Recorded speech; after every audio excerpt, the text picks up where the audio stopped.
신약성경 189페이지입니다. 사도행전 2장 5절로 13절 다 찾으신 줄 알고 제가 한 절, 여러분이 한 절 이렇게 교독하고 마지막 절랑 함께 합독하도록 하겠습니다. 제가 5절 말씀 있습니다. 그때의 경건한 유대인들이 천하 각국으로부터 와서 예루살렘에 머물러 있더니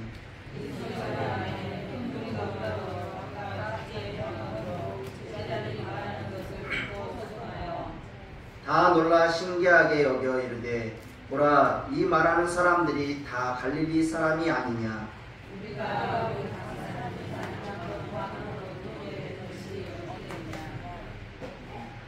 우리는 바데인과 레데인과 엘람인과 또 메소포타미아, 유대와 갑바도기아, 본도와 아시아,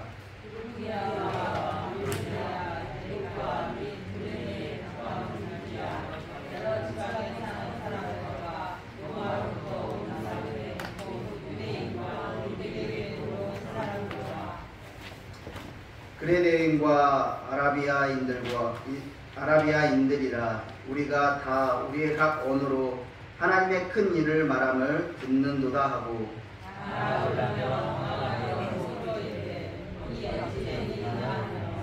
또 어떤 이들은 조롱하며 이르되 그들이 새 술에 취하였다 하더라. 15절까지입니다. 죄송합니다. 네. 14절 15절 함께 읽겠습니다.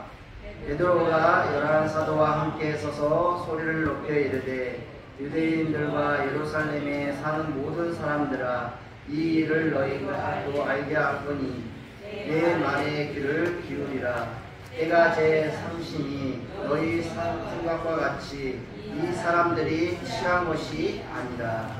아멘. 우리 옆사람과 인사하도록 하겠습니다. 잘 오셨습니다. 이 시간 하나님의 은혜를 받읍시다. 네, 광고 말씀 먼저 드리고 말씀을 전하도록 하겠습니다. 우리 서영순 원사님 병문안을 가자고 하시는 분들이 많이 계셔가지고 우리 교회에서 9월 9일 화요일 날 오전 10시에 출발하도록 하겠습니다. 네, 혹시 가시고 싶으신 분들은 연락해 주시면 차량 운행해서 함께 가도록 하겠습니다. 네, 화요일 10시입니다. 오전. 네, 기억하시고 함께 동참해 주실 분들은 연락 주시기 바랍니다. 자, 우리의 삶 가운데 하나님은 은혜를 베풀어 주셨다고 말씀하고 있죠. 그리고 사도행전을 통하여서 성령 충만함을 우리에게 허락하여 주셨다고 이야기하고 있습니다. 우리는 계속해서 사도행전의 말씀을 나눔을 통하여서 살아계시는 하나님, 그리고 나를 붙들어 주시는 하나님, 우리와 함께 해주시는 그 하나님을 만나게 되어짐을 바라보게 되어집니다.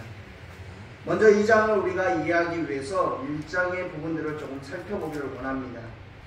예수님께서 승천하시고 오순절 성령의 강림이 임하시기 전까지 약 10일 정도가 남아 있었다라고 여러분들에게 말씀드렸습니다. 죽은 가룟 유다를 제외한 11명의 제자들이 예루살렘으로 돌아왔다라고 말씀을 드렸죠. 그리고 그들이 지내는 다락방에 모여 함께 기도하기를 시작했습니다. 그들은 성령이 오시기를 간절히 뜨겁게 기다렸다라는 것이죠. 그런데 이때 기도의 자리에 모인 사람들이 몇 명이었다고 말씀드렸죠? 120명가량이 모였다라고 이야기를 드렸습니다.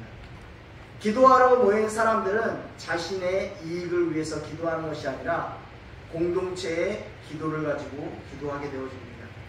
그리고 끈질기게 기도하고 간절한 마음으로 기도했다라는 말씀을 드렸습니다. 예수님께서 약속하신 대로 자신에게 보내주실 성령을 기대하며 그 약속의 말씀을 믿고 기도하였다라고 말씀을 드렸죠. 성령의 놀라운 역사, 부흥의 시작은 하나님의 백성들이 한 곳에 모여있는 그 기도로부터 시작되어짐을 여러분 믿으시길 바랍니다. 예수님의 제자들과 기도하기 위해 각 지방에 있던 사람들이 모여 예수님의 말씀에 순종하여 나아가는 그 모습을 우리는 바라보게 되어집니다. 믿음으로 성령을 구하고 또한 말씀의 순종함을 통하여서 나아가는 그들의 모습들을 발견하게 되어지죠. 그리고 마침내 온 집안 가득히 성령의 바람이 가득하게 되어짐을 우리는 발견하게 되어집니다. 즉 하나님의 임재가 그 집 안에 가득하였다라고 이야기를 하고 있죠. 불의 혀처럼 갈라지는 그 무언가가 그들 위에 임하기 시작합니다. 마침내 사도행전 2장의 말씀에서 성령이 임하게 되어졌다라고 고백하고 있죠. 함께 모여 기도하던 모든 믿는 자들에게 그 모든 사실이, 그 모든 성령이 임하게 되어짐을 우리는 발견하게 되어집니다. 성령님은 남자나 여자, 어린아이나 성품과 기질, 직업에 상관없이 예수님을 믿는 모든 사람들 위해, 한 사람 한 사람 위에 임하셨다라고 기록하고 있습니다. 그렇게 성령이 임할 때 여러분 어떠한 결과가 나타나게 되었습니까? 2장 4절 말씀에 이렇게 고백하고 있죠. 그들이 다 성령의 충만함을 받고 성령이 말하게 하심을 따라 다른 언어들로 말하기를 시작하니라. 아멘. 다락방에 모여있던 사람들은 다 성령 충만함을 받았다라고 고백합니다. 그리고 성령이 말하게 하심을 따라 다른 언어들로 말하기 시작하게 되어졌다라고 기록하고 있죠. 오늘 우리는 다락방에서 제자들에게 성령이 임하셨을 때 말씀을 함께 살펴봄을 통하여서 이 말씀을 통해 주시는 교훈이 무엇인지, 또한 어떻게 하면 우리의 삶 가운데 성령 충만함을 누리는 복된 삶을 살아갈 수 있는지 함께 은혜를 나누는 이 시간이 되었으면 좋겠습니다. 우리 본문 5절 말씀을 함께 읽어보도록 하겠습니다. 본문 5절입니다. 우리 함께 읽도록 하겠습니다. 그때 경건한 유대인이 천하 각국으로부터 와서 예루살렘에 머물러 있더니. 아멘. 먼저 본문은 성령 강림하는 그 날에 많은 사람들이 모여 있었다라고 이야기를 하죠. 오순절을 맞아 천하 각국의 온 유대인들이, 다양한 나라의 사람들이 예루살렘으로 모이게 되어졌다는 것입니다. 그런데 성령이 임하시자 제자들은 성령 충만함을 받고 다른 언어들로 이야기했다라고 고백하고 있죠. 본문 7절과 8절 말씀을 우리 다시 한번 읽어보도록 하겠습니다. 함께 읽겠습니다. 다 놀라 신기하게 여겨 이르되, 보라, 이 말하는 사람들이 다 갈릴리 사람이 아니냐? 우리가 우리 각 사람이 남고 방언으로 듣게 되는 것이 어찌 됨이냐? 아멘. 여러분, 제자들은 아람어와 헬라어밖에 할 줄 모르던 사람들이었습니다. 그런 사람들이 다른 언어들로 이야기했다라고 이야기를 하죠. 그리고 그 말을 들었던 다른 나라의 사람들이 놀라워하며 그 광경을 바라보고 있음을 발견하게 되어집니다. 그곳 가운데 여러분 메시지가 선포되어졌는데, 그 선포되어진 하나님의 능력의 말씀이 다른 나라의 사람들의 귓가에 들렸다는 거예요. 자신들의 모국어. 여러분 놀랍지 않습니까? 이 방언에 대한 말씀을 살펴보면 지금 이 방언은 우리의 방언과 조금 차이가 있죠. 또한 고린도전서 12장과 14장에 나오는 성령의 은사로 소개된 방언과도 다름을 발견하게 되어집니다. 여기에서 말하는 방언은 각 나라의 언어들로 이야기했다라는 것입니다. 성령이 임하시자 갈릴리 사람들이 말했던 그 언어는 참 기이한 일로 그들에게 다가왔다라는 것이죠. 유대인들이 갈릴리 사람들의 모습을 보고 놀란 이유는 두 가지 때문이었습니다. 먼저는 제자들이 여러 나라의 언어를 사용하며 이야기했다라는 것이고, 그리고 알고 보니 그 제자들은 갈릴리 사람이었다는 것에 놀랐다라는 것입니다. 갈릴리 지역의 사람들은요, 일반적으로 교육의 혜택을 제대로 받지 못하는 사람들이었습니다. 그뿐만 아니라 갈릴리 지역의 사람들은 발음도 좋지 못하고 독특한 억양을 가지고 있었다라고 이야기합니다. 그런데 그런 갈릴리 사람들이 한 번도 가본 적이 없는 여러 나라의 언어들을 거침없이 쏟아내고 있는 장면은 다른 사람들이 봤을 때 놀라운 일이었다는 것이죠.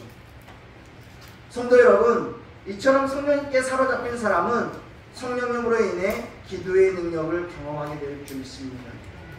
성령님의 통제함을 받는 사람임을 우리가 고백하게 되어진다는 것이죠. 성령의 충만함이란 하나님의 영에 사로잡힌 사람으로 성령께 이끌리는 사람을 이야기하고 있습니다. 더 이상 나의 마음과 생각과 뜻대로 살아가는 삶이 아니라 오직 하나님의 사람으로 살아가도록 성령님이 인도해 주신다는 것입니다. 우리가 성령의 충만함을 받으면 나의 입술과 혀 그리고 언어가 바뀌게 될 줄 믿습니다. 여러분, 저도 중학교까지만 해도 고등학교까지만 해도 욕을 입에 달고 살았습니다. 제가 욕을 하면요 여자도 이겼어요. 네, 듣도 보도 못한 욕으로 여자를 울렸던 저였는데, 정말 고등학교 때 고3 때 하나님을 정말 신실하게 만나고 하나님 앞에 나아갔더니 하나님께서 은혜를 베풀어 주심을 통하여서 그 욕이 입에서 사라지게 하여 주셨습니다. 그리고 욕을 하는 것이 아니라 축복의 언어로 바뀌어지는 것을 발견하게 되어집니다. 우리 믿음의 사람들은요, 성령이 충만하게 되어지면 변화가 먼저 나타나게 되어지는데, 그 변화가 무엇이냐? 나의 언어가 바뀐다는 거예요. 나의 언어가 바뀜을 통하여서 주위에 있는 사람들에게 따뜻한 말을 행하며 나아가게 되어진다는 것입니다. 성령님이 함께해 주시니 여러분, 여러 나라의 말로 이야기하고 또한 사람을 치유해 줄 수 있는 말로 언어가 바뀌어짐을 통하여서 그들이 이끌어가는 모습을 우리는 발견하게 되어집니다. 성령 충만함을 받으면 예수님이 어떠한 분인지를 알게 되어져요. 성령 충만함을 받으면요, 내 언어가 변화되어짐을 통하여서 그 하나님의 사랑을, 예수님의 사랑을, 성령님의 은혜를 고백하게 되어진다는 것입니다. 우리가 모이면 어떠한 이야기를 하나요? 여러분들은 주위에 모이시면 어떤 이야기를 하나요? 부동산 이야기를 하나요? 우리 집값이 올랐어. 네, 우리 믿는 사람들의 입에서는 하나님의 은혜의 말씀이 나오기를 바랍니다. 그리고 내 마음 가운데 성령의 충만함을 통하여서 나에게 은혜를 베풀어 주신 그 하나님이 증거되어질 수 있는 우리의 삶이 되었으면 좋겠습니다. 여러분, 이렇게 성령이 임하니까 120명의 모든 사람들이 다른 언어로 이야기하고 또한 하나가 되어서 하나님의 그 복음을 전하는 그 모습을 발견하게 되어집니다. 하나님은 이렇게 하나님의 그 능력을 통하여서 일하시는 것을 우리가 발견하게 되어지죠. 여러분, 여기에서 우리가 다시 한번 생각해 볼 창세기 11장의 말씀을 기억하게 되어집니다. 창세기 11장에는 어떤 말씀이 기록되어져 있죠? 바벨론 사건의 바벨탑 사건의 이야기가 기록되어져 있습니다. 여러분, 바벨탑으로 인하여서 세상의 언어들이 어떻게 되어졌죠? 혼잡하게 되어졌습니다. 원래는 하나의 언어를 사용했는데 하나님이 그들의 언어를 흩으심을 통하여서 바벨탑을 더 이상 쌓지 못하게 만드셨다는 것이죠. 그런데 오늘 성령이 임하신 이 본문 가운데 나타난 이 언어는요, 하나 되게 하시는 하나님의 하나 되게 하시는 그 언어임을 우리는 발견하게 되어집니다.